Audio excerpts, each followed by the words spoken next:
வணக்கம். மின்னல் 24 செய்திகளின் இன்றைய நாளிற்கான செய்தி தொகுப்பு. செய்தி ஆசிரியர் சபீனா சோமசுந்தரம். செய்திகளோடு இணைந்திருக்கும் நான் கிருஷ்ணமூர்த்தி ரதுஜன். முதலில் தலைப்புச் செய்திகள். மட்டக்களப்பு செங்கலடி பகுதியில் பாரிய விபத்து, பலர் படுகாயம். தந்தையால் பணைய கைதிகளாக தடுத்து வைக்கப்பட்டிருந்த 2 பிள்ளைகள் மீட்பு. சூட்சுமமாக மறைத்து வைக்கப்பட்டிருந்த 30.5 கிலோகிராம் கஞ்சா மீட்பு. பிரேசில் நாட்டில் உயிரிழப்போரின் எண்ணிக்கை அதிகரிப்பு. தொடர்வது விரிவான செய்திகள். கட்டுநாயக்க விமான நிலையத்தில் கடந்த மே மாதம் 1ஆம் தேதி கலவரமாக நடந்து கொண்ட இளைஞர் இன்று காலை விமான நிலைய போலீசுக்கு அழைக்கப்பட்டுள்ளார். இதனையடுத்து அங்கு சென்ற சட்டத்தரணியான சந்தர்வன் குமாரசிங்க என்ற குறித்த இளைஞன் இன்று காலை 10 மணியளவில் விமான நிலைய போலீசுக்கு சென்று வாக்குமூலம் வழங்கியதாக தெரிவிக்கப்படுகின்றது. இதேவேளை விமான நிலையத்தில் ஏற்பட்ட கலவரத்தை குடிவரவு மற்றும் குடியகழ்வு திணைக்களத்தின் 3 அதிகாரிகள் தமது கைத்தொலைபேசியில் பதிவு செய்தமை தொடர்பிலும் தகவல் வெளியாகியுள்ளன. மட்டக்களப்பு செங்கலடி பகுதியில் இன்று திங்கட்கிழமை அதிகாலை 1:30 மணியளவில் இடம்பெற்ற பாரிய விபத்தில் பலர் காயமடைந்துள்ளனர். மட்டக்களப்பிலிருந்து கொழும்பு நோக்கி பயணித்த அரச பேருந்து வேக கட்டுப்பாட்டை இழந்த நிலையில் செங்கலடி சந்தியில் உள்ள டிரான்ஸ்பார்மர் தூணை உடைத்து கொண்டு கடையொன்றினுள் புகுந்ததாக போலீசார் தெரிவித்துள்ளனர். குறித்த விபத்தில் பேருந்து சாரதி மற்றும் நடத்துனர் உட்பட 6 பேர் காயமடைந்த நிலையில் செங்கலடி வைத்தியசாலைக்கு கொண்டு செல்லப்பட்டுள்ளனர். இதேவேளை விபத்து தொடர்பில் போலீசார் மேலதிக விசாரணைகளை மேற்கொண்டு வருவதாக கூறப்பட்டுள்ளது. மட்டக்களப்பு மாவட்டத்தின் 5 கல்வி வலயங்களிலும் இன்று திங்கட்கிழமை கல்வி பொதுத்தராதர சாதாரண தர பரீட்சை அமைதியான முறையில் ஆரம்பமானது. மட்டக்களப்பு, பட்டிருப்பு, மட்டக்களப்பு மேற்கு, கல்குடா, மட்டக்களப்பு மத்தி ஆகிய வலயங்களில் இன்று காப்போதர சாதாரண தர பரீட்சை ஆரம்பமானது. மட்டக்களப்பு மாவட்டத்தில் இம்முறை 111 பரீட்சை நிலையங்கள் ஏற்படுத்தப்பட்டுள்ளதுடன் 13,902 பரீட்சார்த்திகள் பரீட்சைக்கு தோற்றுகின்றனர். இதேவேளை நாடு முழுவதும் 4,52,979 பரீட்சார்த்திகள் 3,527 பரீட்சை நிலையங்களில் பரீட்சைக்கு தோற்றவுள்ளதாக பரீட்சைகள் ஆணையாளர் எம். ஜீவராணி புனிதா குறிப்பிட்டுள்ளார்.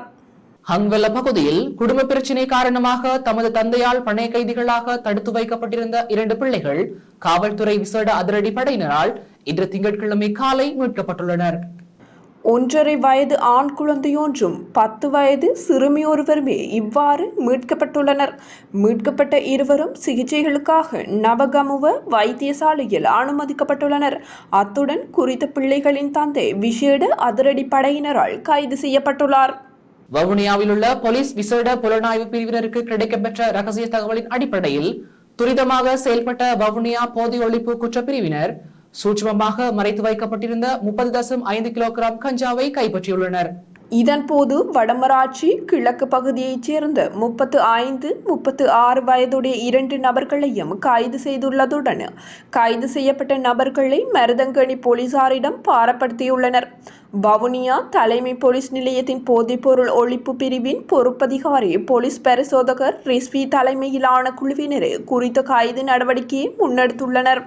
வடக்கு, வடமத்திய, வடமேல் மற்றும் கிழக்கு மாகாணங்களிலும் மொனராகலை மாவட்டத்தின் சில இடங்களிலும் இன்று திங்கட்கிழமை வெப்பநிலை எச்சரிக்கை மட்டத்துக்கு உயர்வடையக்கூடும் என வளிமண்டலவியல் திணைக்களம் எதிர்வு கூறியுள்ளது.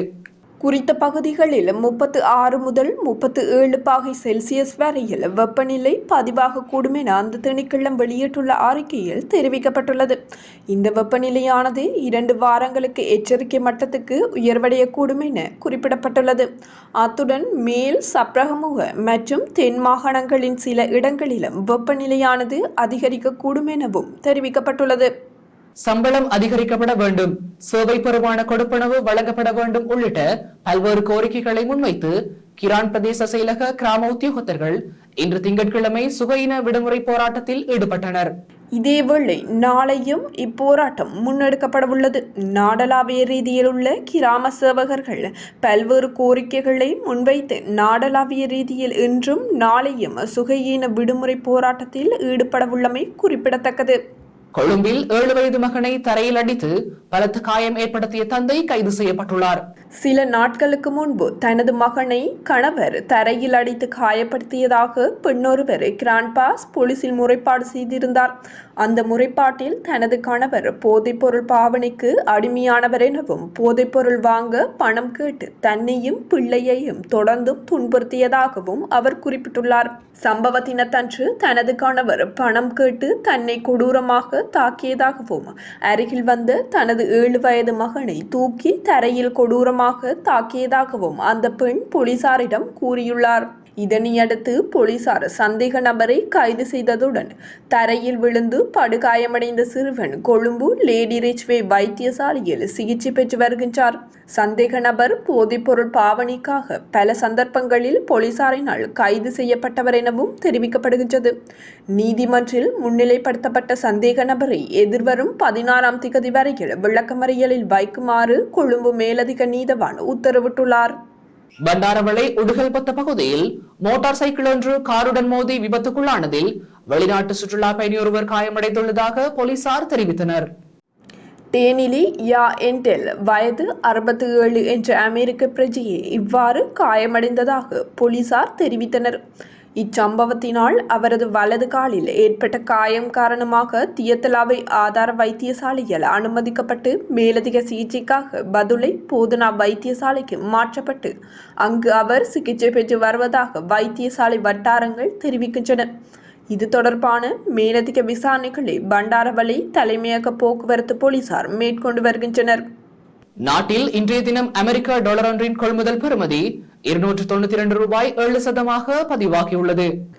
இலங்கை மத்திய வங்கி இன்று வெளியிட்டுள்ள நாணய மாற்று விகித அறிக்கையில் இந்த விடயம் தெரிவிக்கப்பட்டுள்ளது.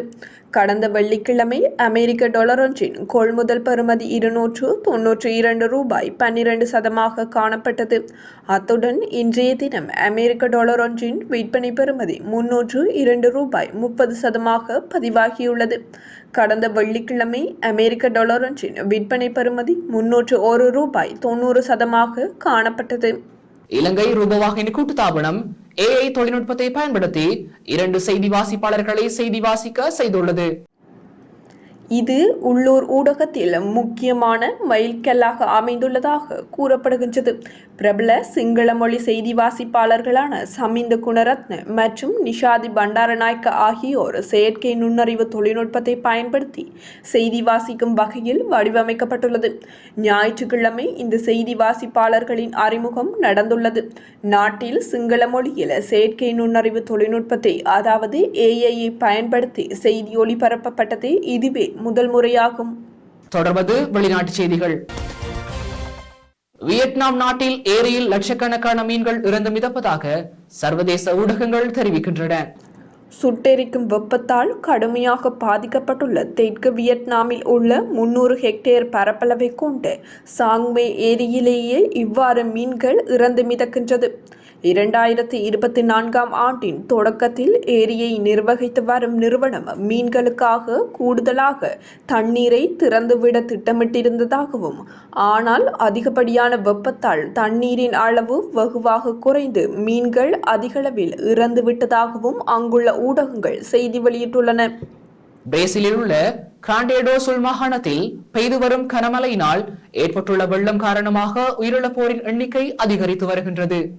இதுவரையிலும் குறித்த மாகாணத்தில் உள்ள நகரங்களில் உயிரிழந்தவர்களின் எண்ணிக்கை 56ஆக உயர்வடைந்துள்ளது. இதேவேளை 74 பேர் வெள்ளத்தில் அடித்துச் செல்லப்பட்டு மாயமாகியுள்ளதாக அந்நாட்டு சிவில் பாதுகாப்பு நிறுவனம் குறிப்பிட்டுள்ளது. இந்நிலையில் வெள்ளம் காரணமாக மாயமானவர்களை மீட்பதற்கான பணிகளில் பாதுகாப்பு படையினர் ஈடுபட்டு வருவதாக கூறப்படுகின்றது. அதேவேளை கிராண்டே டோசுல் மாகாணத்தில் உள்ள 497 நகரங்களில் 69,000க்கு அதிகமானவர்கள் குடியிருப்புகளை விட்டு வெளியேறி பாதுகாப்பான இடங்களில் தஞ்சமடைந்துள்ளனர். மேலும் இந்த சீரற்ற காலநிலை காரணமாக போர்ட்டோ அலெக்ட்ரேவில் உள்ள சர்வதேச விமான நிலையம் காலவரையறையின்றி மூடப்பட்டுள்ளதாக தெரிவிக்கப்படுகின்றது. தொடர்வது விளையாட்டுச் செய்திகள். மகளிருக்கான 2020 உலக கிண்ண தொடருக்கு இலங்கை மகளிர் அணி தகுதி பெற்றுள்ளது. ஐக்கிய அரபு ராச்சியம் மகளிர் அணிக்கு எதிராக நேற்று ஞாயிற்றுக்கிழமை இடம்பெற்ற போட்டியில் இலங்கை மகளிர் அணி 15 ஓட்டங்கள் வித்தியாசத்தில் வெற்றி பெற்றது. போட்டியின் நாணய சுழற்சியில் வெற்றி பெற்ற ஐக்கிய அரபு ராச்சியம் மகளிர் அணி முதலில் களத்தடுப்பை தெரிவு செய்தது. இதன்படி முதலில் துடுப்படுத்தாடிய இலங்கை மகளிர் அணி 20 ஓவர்கள் நிறைவில் 6 விக்கெட்டுகளை இழந்து 149 ஓட்டங்களை பெற்றுக்கொண்டது. இதற்கமைய 150 எனும் வெற்றி இலக்கை நோக்கி பதிலுக்கு துடுப்படுத்தாடிய ஐக்கிய அரபு ராச்சிய மகளிர் அணி 20 ஓவர்கள் நிறைவில் 7 விக்கெட்டுகளை இழந்த நிலையில் 134 ஓட்டங்களை மாத்திரமே பெற்று தோல்வியை தழுவியது. இந்த நிலையில் இலங்கை மகளிர் அணி மகளிருக்கான 20-20 உலக கிண்ண தொடருக்கு தகுதி பெற்றுள்ளமை குறிப்பிடத்தக்கது.